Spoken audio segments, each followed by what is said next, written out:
गुरुदादा, ज्याला देवाचा अखंड सहवास आहे त्याचा अहंकार अजून कसा गेला नाही? मुक्ते, नमस्कार कर. दादा, हे झाड चंदनाचं आहे, पण याला अहंकाराच्या सर्पानं विळखा घातलाय. अखंड जयाला देवाचा शेजार, का रे अहंकार नाही गेला?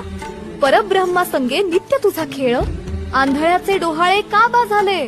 संतांचा सन्मान कळेना जयासी, राहुनी देवापाशी काय केले? म्हणे मुक्ताबाई जाई ना दर्शना, आधी अभिमाना दूर करा.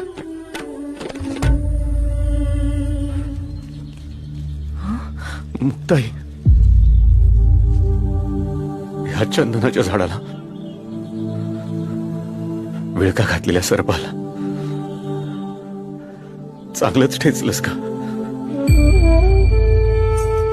बरं झालं, चंदनाचं झाड मोकळं झालं. मडकं कच्चच आहे अजून. काय केलं पाहिजे म्हणजे सन्मार्ग कधी सापडेल? गुरु हवा त्यासाठी. हे कच्चं मडकं गोरोबा काकांकडे घेऊन जा. म्हणे मुक्ताबाई पुरे ते दर्शन, गुरु विण संतपण आहे कोठे?